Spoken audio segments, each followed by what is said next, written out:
Drama के second part में हम ये देखते हैं कि तांगजू युआन के साथ एक्वेरियम में आती है उसका बर्थडे सेलिब्रेट करने के लिए।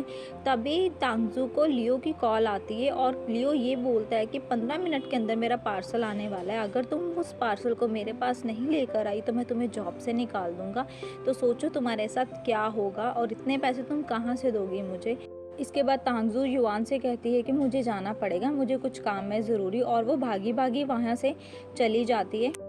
उधर लियो अपने फैसले पर थोड़ा-सा डाउट कर रहा होता है क्योंकि रात बहुत तूफ़ानी होती है और बहुत तेज़ बारिश हो रही होती है।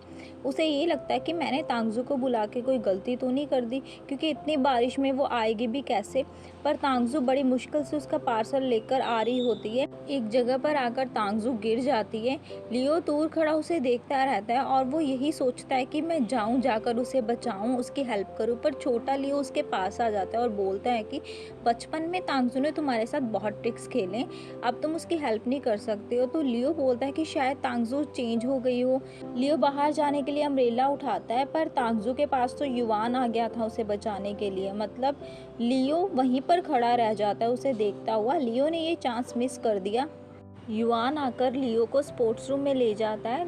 तांगज़ू को बहुत गुस्सा आ रहा होता है लियो पर। जैसे ही लियो अंदर आता है तो तांगज़ू से गुस्से में ये बोलती है कि चाहे जो मर्जी हो जाए, मैं तुम्हारे लिए काम नहीं करूँगी। जितने भी पैसे हो मैं जैसे तैसे करके तुम्हें वापस कर दूँगी, पर अब से मैं तुम्हारे ऑर्डर नहीं फॉलो करूँगी। अगले दिन लियो कॉल करता है तांगज़ू को सॉरी बोलने के लिए, तो उसकी कॉल जिया उठाती है, उसकी रूममेट। जिया लियो से कहती है कि कल रात की वजह से तांगज़ू बीमार हो गई है और उसकी ऑलरेडी इतनी सारी क्लासेस छूट गई हैं। अब और क्लासेस ना ले पाने की वजह से उसका टीचर अब उसे ग्रेजुएशन भी नहीं कंप्लीट करने देगा। लियो को ये सब सुनकर अच्छा नहीं लग रहा होता, वो अपसेट हो जाता है। जिया क्लास में सोच रही होती है कि वो कैसे तांगज़ू की अप्रॉक्सी लगवाए। तभी लियो आ जाता है उसकी क्लास अटेंड करने के लिए हुडी पहनकर, और वो उसकी अटेंडेंस लगवा देता है। जिया भी ये देखकर हैरान हो जाती है। अगले दिन जब तांगज़ू क्लास में आती है तो जिया उसे ये सारा कुछ बताती है कि तुम्हारी अप्रॉक्सी लियो ने लगवाई है और सारी क्लासेस तुम्हारी जगह लियो ने अटेंड करी है। तांगज़ू ये सब सुनकर हैरान हो जाती है और ये बोलते कि ये कब से इतना दयालु हो गया, उसको भी विश्वास नहीं होता। क्लास खत्म होने के बाद युआन तांगज़ू के पास आता है और उसे पैसे देकर ये बोलता है कि तुम इन पैसों को लियो को दे दो, जिससे कि तुम्हें अब और लियो के लिए काम नहीं करना पड़ेगा। तांगज़ू मना कर देती है और ये बोलते कि पहले ही तुम इतने फाइनेंशियली वीक हो, मैं तुमसे पैसे थोड़ी ना ले सकती हूँ। पर लियो से बोलता है कि यार तुम मेरी बात कभी सुनते क्यों नहीं हो अच्छे से, मैं कोई फाइनेंशियली वीक नहीं हूँ, मैं तो बस इस वजह से कम खाता हूँ क्योंकि मेरा वेट गेन ना हो जाए, और ये सब मैं अपनी गेम के लिए कर रहा हूँ। युआन उसे कहता है कि तुम इन पैसों को रख लो और जब तुम्हारे पास ये पैसे होंगे तुम मुझे लौटा देना, इसमें क्या है। बार बार युआन के कहने पर तांगज़ू उन पैसों को रख लेती है, ये बोलकर कि ये मैंने उधार लिए हैं तुमसे, और सीधा जाती है लियो के पास। लियो अपने स्पोर्ट्स रूम में बैठा होता है लड़कों के साथ, और वो उन पैसों को लियो को देकर ये बोलते हैं कि अब से तुम्हारा और मेरा रिश्ता बिल्कुल ख़त्म है, ना ही मैं तुम्हारी असिस्टेंट हो, ना ही तुम मेरे बॉस हो, आगे से मेरे रास्ते में मत आना। लियो से आवाज़ लगाकर पैसे लौटाने की कोशिश करता है, पर तांगज़ू पैसे नहीं लेती और वहाँ से चली जाती है। इसके बाद तांगज़ू इतना रिलैक्स फील करती है ना, जैसे उसका बहुत बड़ा बोझ सर से उतर गया हो। जिया कहती है कि कॉलेज की फ्रेशर है, तो वो तांगज़ू को साथ चलने के लिए बोलती है और उसे ये बोलती है कि मैं अपनी मस्त मस्त वाली ड्रेस तुम्हें पहनाऊंगी। उधर फैटी लियो को मना रहा होता है फ्रेशर में आने के लिए, क्योंकि उसकी वजह से वो हॉट हॉट लड़कियों को देख सके, क्योंकि कोई लड़की तो उसे भाव देगी नहीं लियो के बिना। लियो का मन नहीं होता पार्टी में जाने का। उधर तांगज़ू रेडी होकर पार्टी में आ जाती है अपनी फ्रेंड्स के साथ। जैसे तैसे करके फैटी भी लियो को उस पार्टी में ले आता है। सारी लड़कियां लियो को देख रही होती है और उन लड़कियों को फैटी देख रहा होता है। लियो किसी लड़की को भाव नहीं दे रहा था। तभी वहाँ पर जोरन आ जाती है अपनी पंछियों जैसी ड्रेस पहनकर, और आकर के लियो पर लाइन मारने लग जाती है। पर लियो थोड़ी ना उसे भाव देने वाला था। तांगज़ू तो बस पार्टी में खाने पर ही फोकस कर रही थी।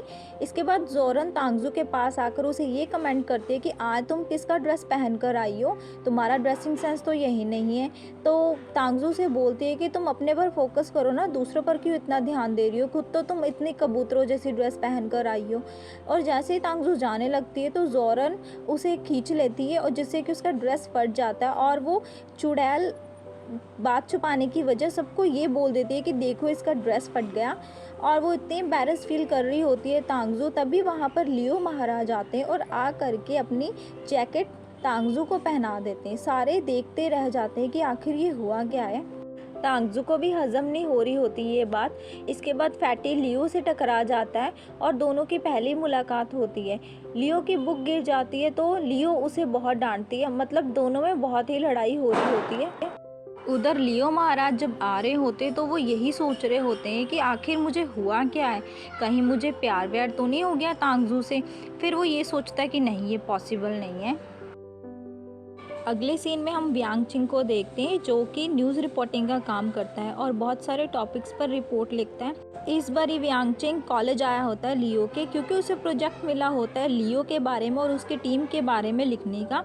सर पूरी टीम को कुछ बातें समझा रहे होते हैं क्योंकि उनका कंपटीशन होने वाला था। अगले सीन में हम ये देखते हैं कि तांगज़ू जिया के साथ आ रही होती है और वहीं पर लियो आ जाता है। इस बार लियो महाराज पूरे दिल से तांगज़ू से माफ़ी मांगने आया होता है और वो तांगज़ू को कैंसिलेशन लेटर देता है और उसके दिए हुए पैसे भी उसे वापस कर देता है, ये बोल कर कि मैंने बहुत बड़ी गलती करी है, होप सो तुम मुझे माफ़ कर दो और कल मेरा कंपटीशन है, मैं चाहता हूँ कि तुम मेरे कंपटीशन पर आओ, मुझे बहुत अच्छा लगेगा। लियो का ये वाला रूप तांगज़ू को समझ नहीं आ रहा होता तो वो बिना कुछ कहे वहाँ से चली जाती है।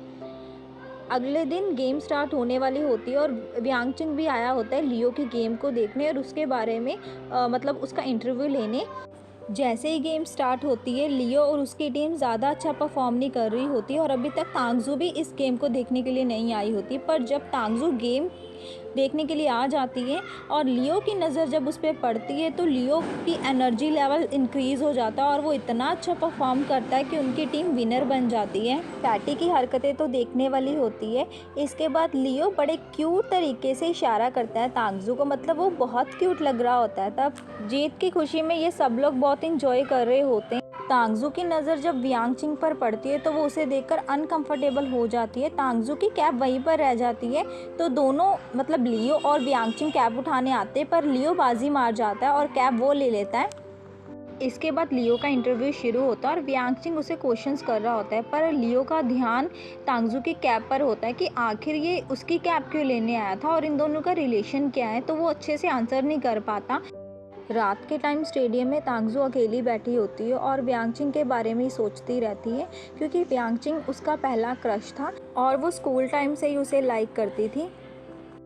तांगज़ू को अकेले ऐसे बैठे देखकर लियो भी उसके पास आ जाता है और पूछता है कि तुम अकेली क्यों बैठी हो। फिर वो उसे कंपनी देकर वहीं पर उसके पास बैठ जाता है और उसे ये पूछता है कि व्यांग चिंग तुम्हारा कोई क्रश था, तो तांगज़ू से बताती है कि हाँ वो मेरा क्रश था, मैं उसे बहुत लाइक करती थी, मतलब इतना लाइक करती थी कि मैंने कभी ये सपना सजाया था कि मैं उसके साथ सेम कॉलेज में एडमिशन लूँगी।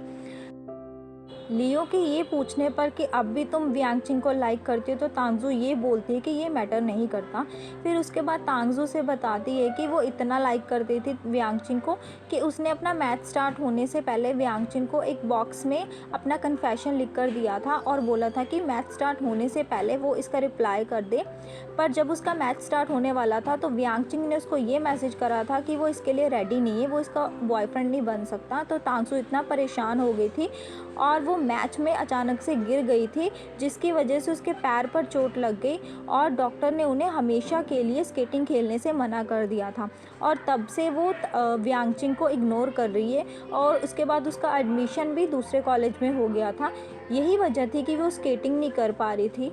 ये सुनकर लियो को अच्छा नहीं लग रहा होता। फिर वो तांगज़ू को उसकी कैप लौटा देता है और बोलता है कि अगर तुम दोबारा से स्केटिंग करना चाहती हो तो वो उसका पूरा पूरा साथ देगा। और मौका पाकर लियो तांगज़ू को हग करना चाहता था और वो धीरे धीरे अपना हाथ आगे बढ़ाता है, मतलब तांगज़ू के पहले तो पास आता है फिर धीरे धीरे अपना हाथ बढ़ाता है पर वो उसको हग कर नहीं पाता। अंधेरा ज़्यादा होने की वजह से वो दोनों ही वापस चले जाते हैं अपने अपने रूम में और जब लियो अपने रूम में आता है तो वो बस कुछ नहीं सोचता, बस तांगज़ू के बारे में ही सोचता रहता है। मतलब कि लियो को पूरा फुल ऑन तांगज़ू से लव हो ही गया था। अगले दिन तांगज़ू जब जिया और जैन के साथ आ रही होती है तो तांगज़ू को लियो के मैनेजर की कॉल आती है और वो कॉल पर ये बोलते हैं कि शॉर्ट स्केटिंग वाली मैम तुम्हें मिलना चाहती हैं। तांगज़ू जब उन मैम के पास आती है तो मैम उन्हें ये बोलती हैं कि मैंने तुम्हें कम्पीट करते हुए देखा था उन लड़कों के साथ, तो मैं तुम्हारी स्पीड चेक करना चाहती हूँ, मुझे ये पता है कि तुम्हारे बेसिक्स अच्छे हैं। पर जब तांगज़ू अपना स्पीड दिखाने लगती है तो वो बहुत स्लो होती है, क्योंकि तांगज़ू ने बहुत टाइम पहले स्केटिंग करी थी और फिर मैम उसे मना कर देती है ये बोलकर कि तुम्हारे बेसिक्स तो अच्छे हैं पर मैं तुम्हें टीम में नहीं ले सकती हूँ। तांगज़ू परेशान हो जाती है। इसके बाद लियो बाहर खड़ा होता है, तांगज़ू की वेट कर रहा होता है। तांगज़ू आकर लियो को बताती है कि शॉर्ट स्केटिंग वाली मैम ने उसे टीम में लेने से मना कर दिया है। तो लियो बोलता है कि कोई बात नहीं, होता रहता है, फिर ट्राई कर लेना। और लियो उसे फिर बाहर लेकर जाता है रिलैक्स फील कराने के लिए। पर तांगज़ू इतना बेसुरा गाती है, लियो के कान पक जाते हैं। वो तो हैरान ही हो जाता है तांगज़ू का गाना सुनकर और वो वॉशरूम का बहाना लगाकर वहाँ से जाना चाहता है। पर तांगज़ू थोड़ी ना उसे ऐसे जाने देने वाली थी। बहाने से लियो तांगज़ू को खाने वाले टेबल पर बिठा देता है, पर वो वहाँ पर भी गाना शुरू कर देती है। लियो हर पॉसिबल तरीका सोचता है वहाँ से भागने का, पर तांगज़ू उसे जाने नहीं देती। और जब वो दोनों वापस जा रहे होते हैं तो ज़ोरन उन्हें देख लेती है और ज़ोरन जेलस फील करती है उन दोनों को देखकर। तांगज़ू के जाने के बाद लियो वही शॉर्ट स्केटिंग वाली मैम को कॉल करके कुछ कहता है। अगले सीन में जिया जैन को बहुत ही अजीबोगरीब जानवर दिखा के उसे डरा रही होती है। अगले सीन में ज़ोरन वियांगचिन के पास आती है और उसे ये बोलती है कि अगर तुम इतना ही लाइक करते थे तांगज़ू को तो तुमने उसका प्रपोज़ल क्यों नहीं एक्सेप्ट करा। तो वियांगचिन उसे बताता है कि वो उसका प्रपोज़ल एक्सेप्ट करना चाहता था, पर तब वो इस लेवल पे नहीं था। वो मैसेज टाइप करके छोड़ देता है, पर उसका फ्रेंड अचानक से आ जाता है जिसकी वजह से वो मैसेज सेंड हो जाता है और बाद में उसे पता चलता है कि ये सब कुछ हो गया, मतलब कि तांगज़ू के चोट वगैरह लग गई। फिर उसके बाद उसकी हिम्मत नहीं पड़ी कि वो तांगज़ू को दोबारा कांटेक्ट कर सके, पर अपने फ़ायदे के लिए ज़ोरन फिर से वियांगचिन को बोलती है कि फिर से तुम क्या पता इकट्ठे हो जाओ, एक बार प्रपोज़ तो करके देखो तांगज़ू को। ज़ोरन इसीलिए ये सब कर रही थी ताकि उसका रास्ता साफ़ हो जाए और वो लियो को अपनी तरफ खींच ले। इसके बाद तांगज़ू को शॉर्ट स्केटिंग वाली मैम की कॉल आती है और वो उन्हें ऑफिस में बुला रहे होते हैं। तांगज़ू सुबह जब उनके पास जाती है तो वो ये कहती है कि मैं तुम्हें 1 महीना दूंगी, अगर तुम अच्छे से स्केटिंग कर पाई तो तुम्हें मैं टीम में भी रख लूँगी, और उसे वो स्केटिंग की ड्रेस देती है। पर वे ही ज़्यादा तांगज़ू को पसंद नहीं करती लियो की वजह से, क्योंकि लियो को तो वो पसंद करती है ना।